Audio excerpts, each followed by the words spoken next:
बिस्मिल्लाहिर्रहमानिर्रहीम। अस्सलाम वालेकुम नाज़रीन, आप यूट्यूब चैनल देख रहे हैं। मैं इमरान खान हूँ। सबसे पहले आसिम मुनीर साहब का जो दौरा है ईरान का, उसमें से क्या चीज़ें सामने आई अब तक, जो खबरें आ रही हैं उनमें कुछ चीज़ें जो हैं उनमें क्लैरिटी आ रही है। नंबर एक, जंगबंदी में जो तोसी है उसमें मशरूत आमादगी ज़ाहिर की है ईरान ने। अमेरिका की जानिब से दरख्वास्त की गई थी कि जंगबंदी में तोसी की जाए। पाकिस्तान के आर्मी चीफ पहुँचे ईरान में। ये एक अमरीकी पैगाम था और अमरीका ये चाह रहा है कि मज़ीद जंगबंदी में तोसी हो जाए। उसके लिए दुनिया भर के मीडिया के अंदर खबरें छप चुकी हैं, ख़ास तौर पे अमेरिकन मीडिया में। ये आर्मी चीफ पाकिस्तान के जब ईरान पहुंचते हैं तो उसके बाद ये खबर आती है कि जंगबंदी में तोसी पर ईरान ने मशरूत आमादगी ज़ाहिर की है। कुछ चीज़ें हैं जो वो ये चाहते हैं कि अगर वो उनके ऊपर काम हो तो वो जंगबंदी को आगे बढ़ा सकते हैं। जंग वैसे किसी के भी हक में नहीं है, सारे ही चाहते हैं कि जंगबंदी हो, लेकिन ईरान ये चाहता है कि ये मामला सेटल हो जाए वंस फॉर ऑल।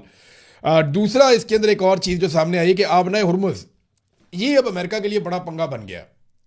पहले अमेरिका ने आबना हुर्मुज़ खुली हुई थी, ईरान के साथ जंग की, थोड़े दिनों के बाद उन्होंने आबना हुर्मुज़ को बंद कर दिया। वो तब से आबना हुर्मुज़ बंद है और अब तक अमेरिका उस पर कंट्रोल वापस नहीं ले पाया। ये आबना हुर्मुज़ जो तमाम ममालिक के लिए ओपन थी, यहाँ से सारे जहाज जाते थे आते थे, अब उसकी बंदिश अमेरिका के गले पड़ी हुई है। सारी दुनिया अमेरिका को ये कह रही है कि आप अच्छे आए यहाँ पे, आपने तहफ़्फ़ुज़ का वादा किया और आप हमारा समुद्री तजारती रास्ता बंद करके चले गए।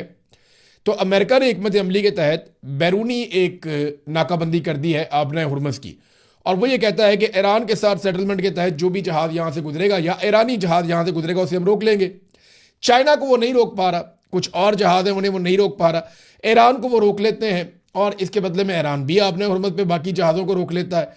तो ये एक अजीबोगरीब सिचुएशन है। आबना हुर्मुज़ पे बड़ी डिटेल्ड डिस्कशन ईरान की पाकिस्तान के साथ और पाकिस्तान की अमेरिका के साथ, क्योंकि पाकिस्तान बीच में है, ये डिस्कशन जारी है और कोशिश ये है कि कुछ भी करके आबना हुर्मुज़ खुल जाए।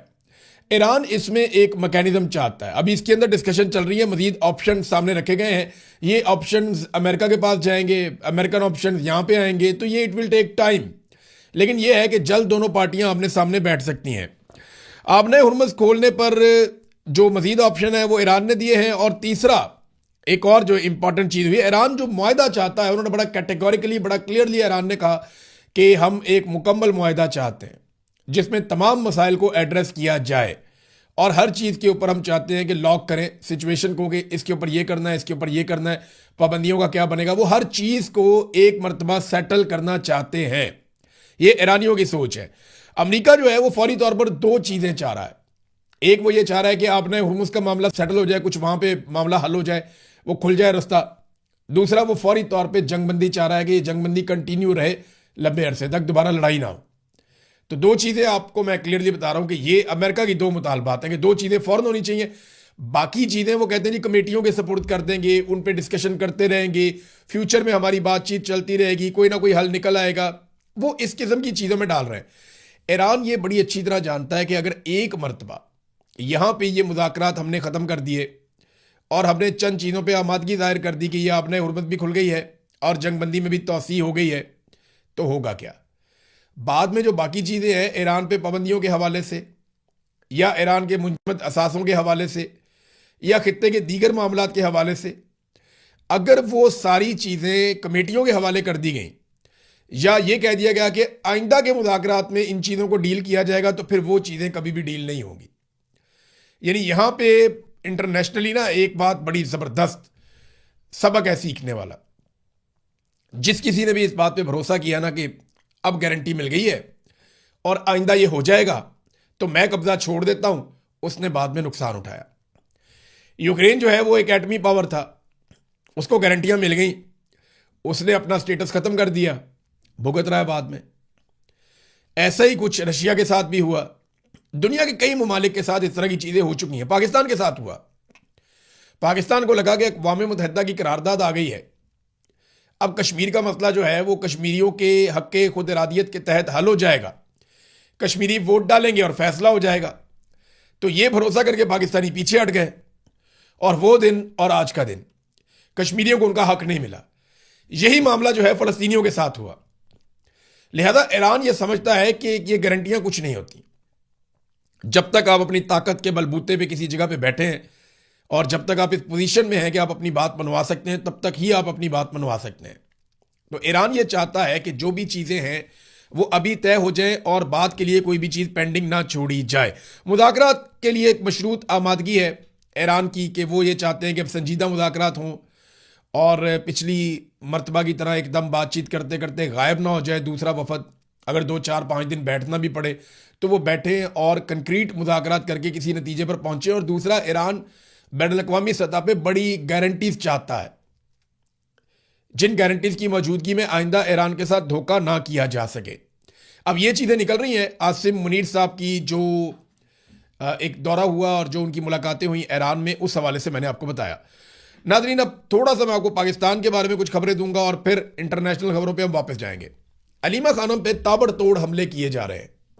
लगातार अलीमा खानम पे हमले क्यों हो रहे हैं, इसको अगर आपने समझना है तो मैं सादी बात आपको एक बताता हूं कि ये वो वाहिद एक छोटा सा ग्रुप रह गया इमरान खान की बहनों का और कुछ हमायती लोगों का जो लगातार आवाज़ उठा रहा है और कंप्रोमाइज़ नहीं कर रहा। बाकी पाकिस्तान तहरीक इंसाफ की हालत क्या है ये आप अच्छी तरह जानते हैं। इमरान खान साहब की बहनों को निशाना बनाने का जो मकसद है वो खान की हमायत में उठने वाली वाहिद ज़ोरदार आवाज़ को कुचलना और उसको दबाना है। पहले शेर अफजल मरवत साहब मैदान में आए थे, आपको याद होगा। फिर अली अमीन गंडापुर साहब आए, फिर बहुत सारे और पार्टी के लोग एक एक करके आना शुरू हो गए। फिर मिसाल यूसुफजई साहबा को आपने सुना, वो भी।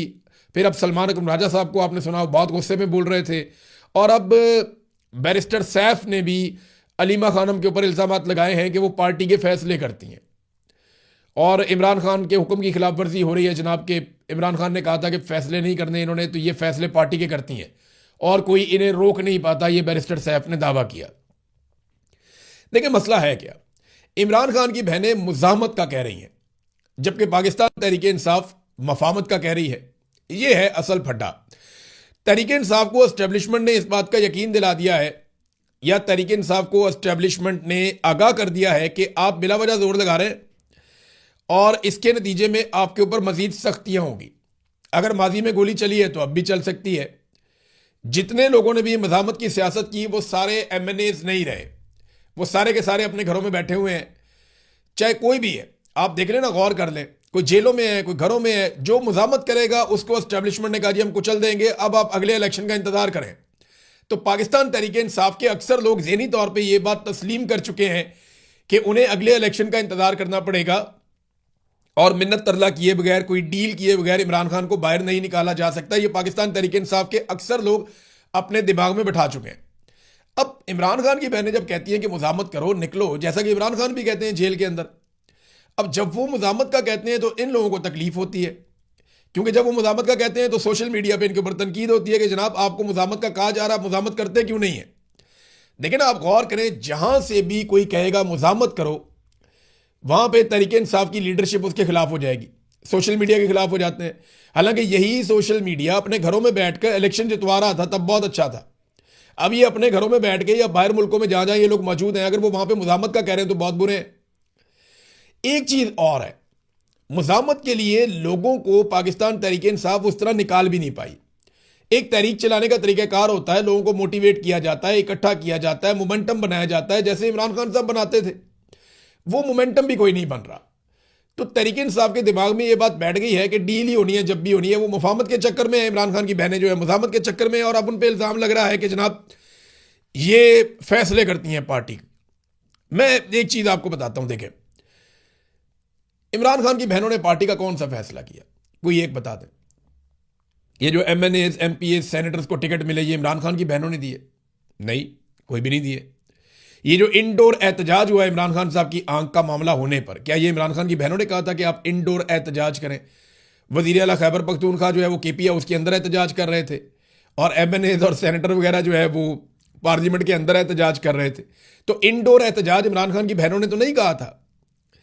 फिर रिहाई तहरीक का जो फैसला एक हुआ जो पार्टी ने किया, वो इमरान खान की बहनों ने तो नहीं किया।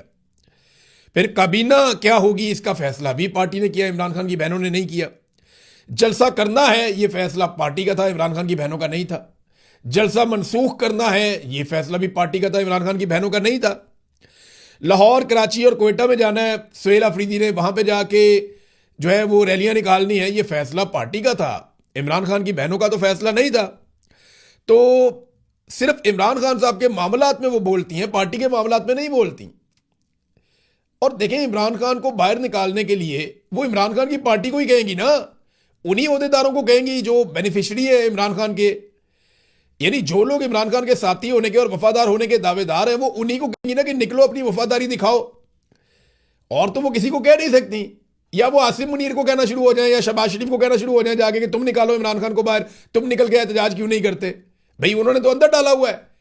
तो मामला यह है कि तहरीक-ए-इंसाफ को गुस्सा इस बात पे आता है कि ये हमें क्यों कहती है कि इमरान खान को बाहर निकालो, हालांकि हमारी ये सकत ही नहीं है। तहरीक-ए-इंसाफ के अक्सर लोग जो है ना वो अब लड़ाई से पीछे हट गए। जो लड़ने वाले लोग थे उनमें ज़्यादातर अंदर हो गए, बहुत सारे मायूस हो गए और बहुत सारे बेचारे अभी भी स्ट्रगल कर रहे हैं, कोशिश कर रहे हैं, आवाज़ें लगाते रहते हैं, लेकिन सिस्टम के अंदर उनके लिए गुंजाइश नहीं है। बुशरा बीबी के हवाले से भी खबर है कि उनकी तबीयत काफ़ी नासाज है और मेडिकल चेकअप के बाद ये ज़राए से रिपोर्ट आई है। उनका जो मेडिकल चेकअप हुआ, जेल के अमले ने तो कहा जी बिल्कुल रूटीन का मामला है, कोई ऐसी बात नहीं है। लेकिन जो ज़राए से खबर बाहर आई है उस खबर के मुताबिक बुशरा बीबी की हालत भी काफ़ी ख़राब है। अब देखें ना, एजाज चौधरी की क्या हालत है, यास्मीन राशिद साहिबा जो हैं वो कैंसर सर्वाइवर हैं, वो अभी तक कितनी मुश्किल में है। उमर चीमा के साथ इन्होंने क्या किया। मियाँ महमूद रशीद को मैंने खुद देखा, उनकी कितनी बुरी हालत थी। इतनी गंदी जेल में किसी को रखा नहीं गया जो इनके साथ किया गया, और लंबे अरसे से इन लोगों को जेलों में रखा गया। खुद इमरान खान जैसे सेहतमंद और ताकतवर आदमी के खिलाफ किस किस्म का इन्होंने घिनौना काम किया कि उसे कैद तन्हाई में रख दिया, पता नहीं क्या उसको खिलाते रहे, उसके ब्लड के अंदर क्लॉटिंग शुरू हो गई और उसकी एक आंख की बिनाई ऑलमोस्ट चली गई। ये इमरान खान के साथ इस जालिम रजीम ने किया, किसी और ने तो नहीं किया।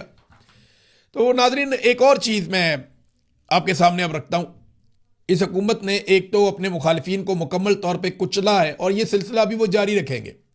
अगर किसी को ये लगता है कि इमरान खान का मुश्किल वक्त ख़त्म हो गया, किसी को ये लगता है कि पाकिस्तान की एस्टेब्लिशमेंट ने होश के नाखून ले लिए हैं या मफाहमत करने से कोई बेहतरी आ जाएगी, तो मेरी बात आप याद रखिएगा, ये कभी भी इमरान खान के लिए गुंजाइश नहीं निकालेंगे।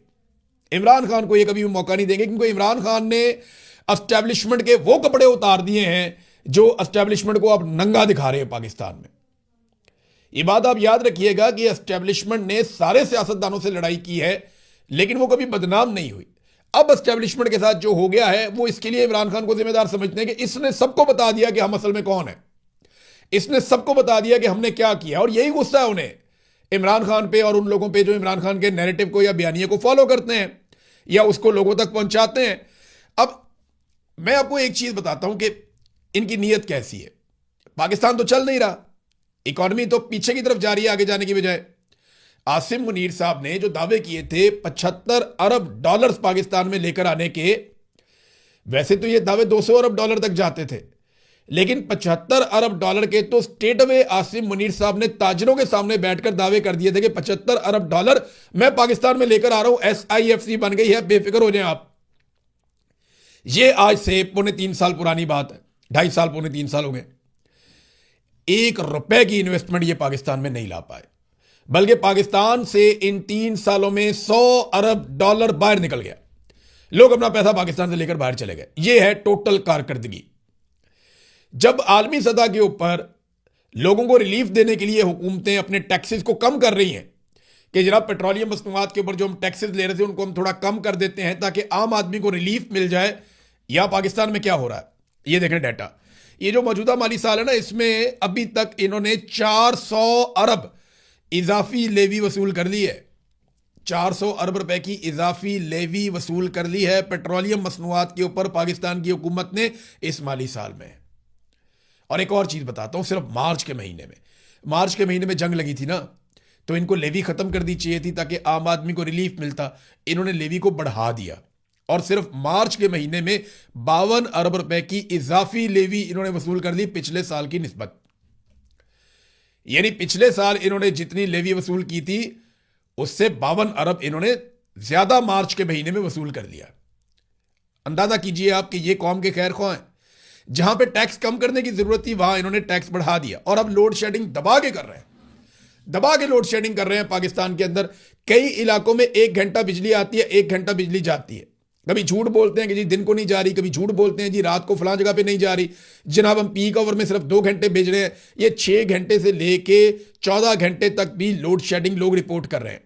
खैबर पख्तूनख्वा के अंदर लोड शेडिंग की बहुत बुरी सूरत हाल है। हरीपुर से एक दोस्त बता रहे थे कि 1 घंटा बिजली आती है और 1 घंटा बिजली जाती है, और ये उस मुल्क में हो रहा है जहां पे इजाफी बिजली है हमारे पास।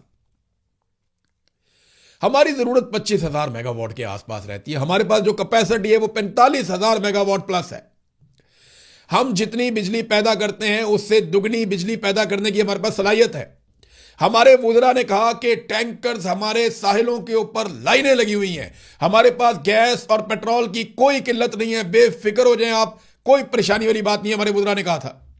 उसके बाद स्कूल बंद कर दिए, उसके बाद पाबंदियां लगा दी, उसके बाद जो है वो पीएसएल के अंदर बगैर तमाशाइयों के मैच करवा दिए इन्होंने पकड़ के। वो एक पीएसएल पाकिस्तान का खेल था क्रिकेट, उससे लोगों को चिढ़ करवाते जा रहे हैं जो ये क्रिकेट के साथ कर दिया।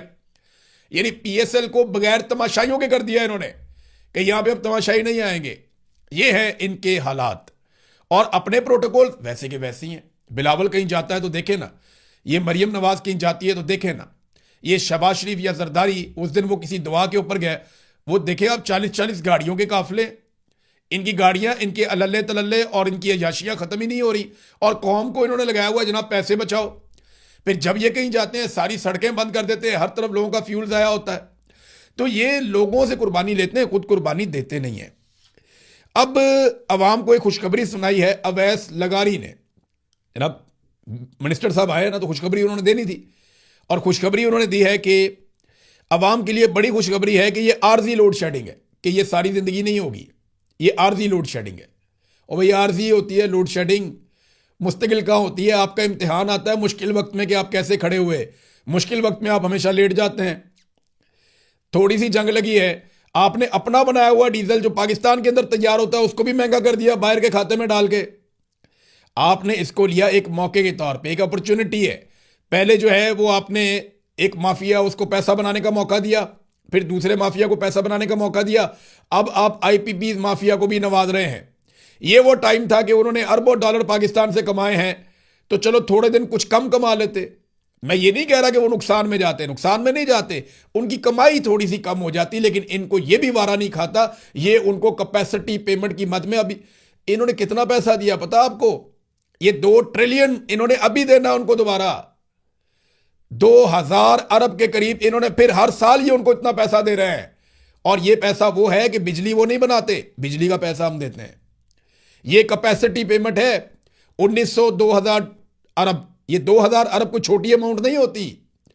ये पैसा हम हर साल आईपीपीज को देते हैं। और क्यों देते हैं? क्योंकि आपने ये बिजली नहीं बनाई, लेकिन हम ये मानते हैं कि आप ये बना सकते थे, ये पैसे आप ले लें। ये नवाज शरीफ ने और शहबाज शरीफ ने पाकिस्तान के साथ किया। ये इनके वो मुआहदे हैं जो हमारे आगे आकर आज भी खड़े हैं।